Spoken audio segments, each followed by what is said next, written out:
अब आ जाए जो पाकिस्तान की सूरत हाल है, वो मैं आपको बता देता हूँ कि मोमेंटम जो बन गया वो आगे बढ़ता जा रहा है। और एक बात तो माननी पड़ेगी कि जलसे का जितना इंपैक्ट आता था उससे 10 गुना नहीं 100 गुना ज़्यादा इंपैक्ट आया है एहतजाज का जो पाकिस्तान तहरीक इंसाफ ने किया।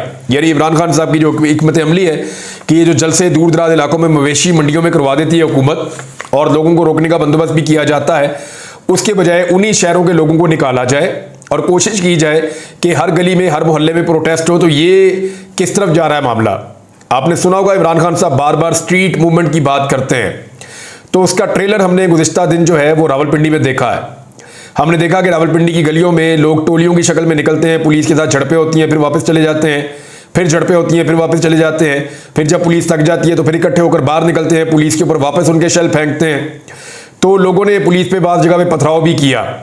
तो इस सूरत हाल से आपको आइडिया हो जाता है कि स्ट्रीट मूवमेंट अगर पूरे पाकिस्तान में हो तो वो कैसी होगी। अब एक ज़िले के अंदर ये एहतजाज था तो पूरे सूबे की पुलिस को आप एक ज़िले में पहुंचा सकते हैं और सारे के सारे सरकारी वसाइल आप वहां पर लगा सकते हैं। लेकिन अगर ये बड़े पैमाने पर हो और ज़्यादा बड़े इलाके में हो तो फिर हुकूमत के लिए मुश्किलात बहुत बढ़ जाती हैं और मुश्किलात हुकूमत के लिए बढ़ा भी दी हैं पाकिस्तान तहरीक इंसाफ ने।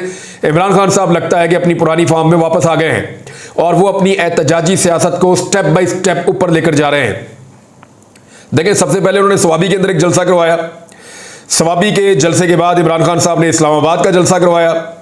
फिर 13 और 14 अगस्त को इमरान खान साहब ने बड़ा ज़बरदस्त एहतजाज पूरे पाकिस्तान में करवाया। उसके बाद इमरान खान साहब ने इस्लामाबाद का जलसा करवाया, फिर लाहौर का जलसा करवाया और अब रावलपिंडी के अंदर उनका एक तारीखी नौयत का एहतजाज हुआ है।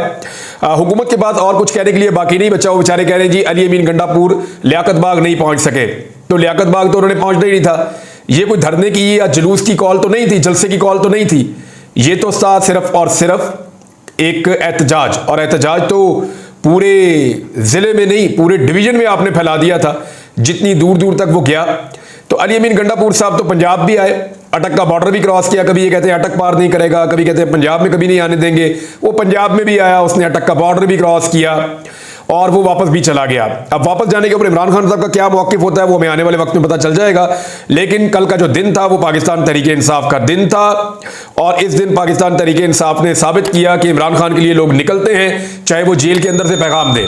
जबकि मियां नवाज शरीफ साहब के लिए एक बहुत शर्मिंदगी वाला दिन था कि मियां साहब इतना बड़ा बयानिया लेकर निकले थे और फिर इस्लामाबाद से अपने घर तक गए और उनके लिए 4 बंदे भी नहीं निकले। मियां साहब जो बार बार ये कहते हैं, ख्वाजा आसिफ ने कहा कि मियां साहब अस्पताल में पड़े हैं, मियां साहब एहतजाज कर रहे हैं, ये हमें मानना पड़ेगा कि मियां नवाज शरीफ के लिए लोग नहीं निकलते। ये ख्वाजा आसिफ साहब ने खुद इस बात का एतराफ़ किया था।